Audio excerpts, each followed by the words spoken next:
Baik, selamat pagi peserta didik yang terkasih. Hari ini, setelah pertemuan sebelumnya, kalian sudah menganalisis mengenai novel Ronggeng Duku Paruk ya, secara singkat. Tapi di luar dugaan ternyata banyak yang mungkin mencari jawaban di internet ya, sehingga jawabannya itu melebihi dari kutipan yang diberikan di dalam buku itu. Tidak mengapa ya. Jadi kalian sudah sedikit kenal dengan novel Ronggeng Duku Paruk itu ternyata ya. Berarti nanti kita tinggal membaca novel secara utuh. Novelnya tipis, jangan takut ya. Novelnya tidak terlalu tebal, tidak juga panjang. Ya, bukunya itu kecil dan tipis. Tapi ada 3 buku. Bapak sarankan untuk membaca buku pertamanya. Tetapi kalau membaca ketiga-tiganya sebagai hiburan, itu tidak jadi masalah. Asal tidak melalaikan tugas-tugas yang lainnya. Ya. Nah, hari ini kita sebelum kalian mulai membaca novel teks novel dari Ronggeng Dukuh Paruk karya Ahmad Tohari, hari ini kita akan menyajikan hasil interpretasi pandangan pengarang ya. Tujuan pembelajarannya adalah supaya kalian dapat menemukan pandangan pengarang dalam novel. Artinya seorang pengarang itu pasti punya tujuan untuk tujuan di dalam tulisannya. Tujuan di dalam tulisan itu dia ingin menyampaikan sesuatu. Seperti yang Bapak pernah sebutkan di pertemuan sebelumnya, bahwa Ahmad Tohari ini ingin sekali mengubah sebuah desa, ya desa ya bisa disebut dengan kampungnya, agar kampungnya ini tidak lagi menjalankan prostitusi terselubung budaya, gitu ya, dengan cara menuliskan sebuah novel. Intinya seperti itu. Kemudian hal-hal yang ingin disampaikannya itu tertuang secara tidak langsung melalui tulisannya. Gitu. Inilah yang disebut dengan pandangan pengarang dalam novel. Yang kedua, tujuan pembelajaran untuk hari ini adalah menyajikan hasil interpretasi pandangan pengarang dengan kalimat yang baik dan benar. Jadi setelah kalian membaca beberapa kutipan, nanti kalian akan melihat menyampaikannya pandangan pengarang itu dengan kalimat yang baik, tentu saja karena ini pelajaran bahasa Indonesia, dengan kalimat yang baik dan benar. Oke ya, kita lanjutkan. Baik, kegiatan 1, menemukan pandangan pengarang dalam novel. Oke, nah dalam pandangan pengarang dalam novel itu dapat kita kategorikan, dapat kita susun lagi ya, menjadi nilai-nilai yang terkandung di dalam sebuah novel ya. Jadi pandangan pengarang itu bisa kita kategorikan lagi menjadi nilai-nilai yang terkandung di dalamnya. Nah, kita lihat nilai apa saja. Untuk tingkatan SMA ini nilai itu banyak sekali ya sebenarnya. Tapi pada tingkatan SMA ini ada mungkin 4 atau 5 nilai yang nanti 5 nilai yang akan kita coba analisis dari kutipan novel. Yang pertama adalah nilai sosial. Apa itu nilai sosial? Nilai sosial adalah nilai yang dilihat dari sudut pandang hubungan dengan manusia atau masyarakat. Singkatnya atau gampangnya, nilai sosial ini adalah nilai yang menekankan pada hubungan antara satu orang dengan orang yang lainnya. Misalnya contoh nilainya itu, misalnya Bapak bertemu dengan teman kemudian mengobrol, itu sudah termasuk nilai sosial ya. Kemudian ada nenek-nenek mau nyebrang, kemudian kita bantu nenek tersebut, itu juga sudah masuk ke nilai sosial. Apakah bisa masuk ke nilai moral dan yang lain-lainnya, Pak? Bisa. Jadi dalam satu kutipan itu bisa ada beberapa nilai yang terkandung di dalamnya. Ya, itu yang perlu diperhatikan. Karena waktu pembelajaran tatap muka banyak sekali yang bertanya seperti itu. Pak, dalam satu kutipan ini ternyata bukan nilai sosial, Pak, tetapi nilai moral. Bisa. Tapi ini nilai sosial, Pak. Yang lain mengatakan itu bisa juga, karena memang satu kutipan itu bisa beberapa nilai. Ya, itu yang perlu diperhatikan. Kemudian, ini juga penting, nilai agama yang dapat dikutip dari sebuah novel. Nilai agama adalah nilai yang dilihat dari sudut pandang seseorang berdasarkan hubungannya dengan Tuhan. biasanya nilai agama ini atau disebut juga dengan nilai religius ya, biasa disebut juga dengan nilai religius ini, misalnya ada yang beribadah ke gereja itu sudah termasuk ke dalam nilai agama.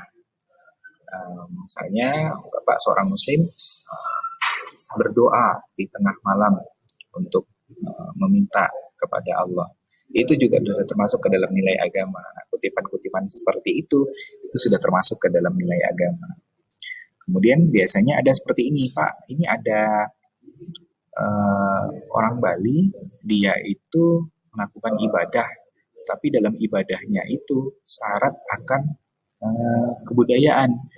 Apakah ada Pak nilai budaya yang tergabung dalam nilai agama gitu? Bisa. Seperti yang Bapak sebutkan tadi, dalam satu kutipan itu bisa ada sosio moral, ada juga agama budaya, itu bisa, semuanya bisa, ya. Bahkan dalam misalnya ada satu paragraf, semua nilai itu terkandung, itu juga bisa, tidak jadi masalah, ya. Kemudian nilai moral, ini tadi beberapa kali Bapak sebutkan. Apa itu nilai moral? Nilai moral adalah nilai yang dilihat dari sudut pandang kepribadian atau sikap seseorang dalam menyikapi suatu masalah. Ya, jadi ini kutipannya itu biasanya berupa perbuatan baik dari seseorang, itu yang disebut dengan nilai moral. Ya, misalnya orang yang kemudian punya masalah hutang. Kemudian ketika dia punya masalah hutang, dia lebih giat lagi dalam bekerja, menambah shift kerjanya sehingga mendapatkan uang ekstra untuk menutupi hutang tersebut. Itu termasuk ke dalam nilai moral, itu contoh. Ya, kemudian misalnya ada orang yang bermasalah dengan kesehatannya, kemudian dia berjuang untuk menghilangkan rasa sakitnya, menghilangkan sakitnya, kemudian dia berhasil, dia berarti sudah menyikapi suatu masalah itu dengan baik, maka itu termasuk ke dalam nilai moral. Ya, kemudian nilai budaya adalah nilai yang dilihat dari sudut pandang kebiasaan, adat istiadat, kepercayaan oleh masyarakat setempat. Nah, ini juga sudah Bapak sebutkan tadi. Ini adalah kebiasaan yang dilakukan oleh sekumpulan orang di suatu daerah. Nah, kalau Pontianak ini misalnya ada budaya robok-robok namanya kan. Ini hanya dilakukan di sini oleh sekelompok orang di suatu daerah. Maka ini disebut dengan nilai budaya. Gitu. Misalnya sembahyang kubur itu juga termasuk ke dalam nilai budaya. Itu juga bisa dibilang nilai penting, ya, nilai penting dari sebuah budaya. Karena dia hanya kita lakukan di sini, atau Bapak tidak tahu kalau daerah lain juga ada sembahyang kubur ya. Tapi kalau di daerah lain berarti nilai budaya setempat di sana. Gitu. Karena budaya di Bali, di Jawa, di Kalimantan, Sulawesi, Irian, Sumatera itu pasti berbeda-beda. Dalam satu pulau saja berbeda-beda. Kita dalam satu kota saja masih banyak yang berbeda-beda gitu. Ya. Nah, ini nilai budaya. Nilai sekali lagi yang dilakukan oleh sekelompok orang pada tempat tertentu dari suatu daerah. Itu disebut dengan nilai budaya. Oke, kegiatan 1 menemukan pandangan pengarang dalam novel. Nah, kita lihat kutipannya. Bapak bacakan, Jimron adalah seorang yang membuat kami takjub dengan 3 macam keheranan. Pertama, kami heran karena kalau mengaji, ia selalu diantar seorang pendeta. Sebetulnya, beliau adalah seorang pastor, karena beliau seorang Katolik. Tapi kami memanggilnya pendeta Giovanni. Rupanya, setelah sebatang kara seperti arai, ia menjadi anak asuh sang pendeta. Namun, pendeta berdarah Itali itu tak sedikit pun bermaksud mengonversi keyakinan Jimron. Beliau malah tak pernah telat jika mengantarkan Jimron mengaji ke masjid. Ini Bapak kutip dari Sang Pemimpi ya, novel lanjutan dari Laskar Pelangi, makanya ini SP di halaman 61. Ya, perhatikan di sini ada nilai yang sangat kental, yaitu adalah nilai agama. Nah, ini juga ada nih nilai budaya, karena pastor dengan pendeta itu kan sebenarnya dua pemuka agama yang berbeda ya, yang satunya Kristen, yang satunya Katolik. Tapi karena kebiasaan di sana menyebut pendeta itu sebagai pastor, makanya ini juga disebut sebagai nilai budaya karena kebiasaan masyarakat setempat. Ya. Nah, ini tapi syarat yang paling kental itu di sini adalah nilai keagamaan.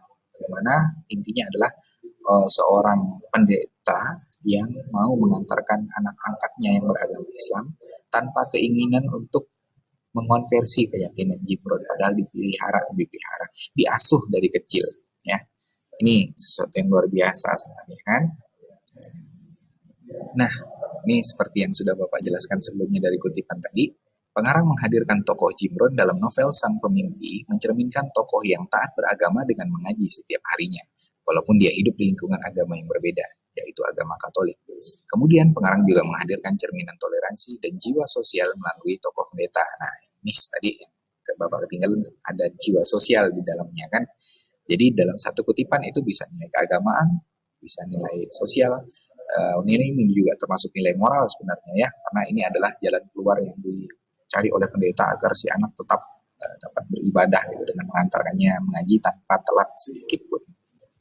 Kemudian bagaimanakah ini pandangan pengarang ya? Kemudian bagaimanakah interpretasi pandangan pengarang? Apa yang kita artikan dari pandangan pengarang tersebut? Saya sangat setuju dengan pandangan pengarang.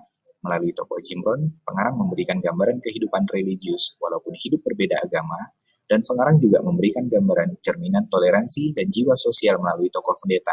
Ini adalah yang disebut dengan interpretasi. Jadi kita mengartikan lagi pandangan pengarang. Kemudian kita sikapi apakah kita setuju atau tidak dengan sikap dari si tokoh, ya, karena tokoh yang ada di dalam situ merupakan nilai yang ingin disampaikan oleh si pengarang. Ini caranya, ya. Jadi ada sebuah kutipan, kita analisis dulu nilai yang terkandung di dalamnya dengan kita menjabarkan atau menjelaskan. Setelah itu kita ambil interpretasi. Apakah kita setuju, kita sikapi, kita setuju atau tidak. Kemudian kenapa kita setuju ataupun kenapa kita tidak setuju. Oke ya, ini caranya.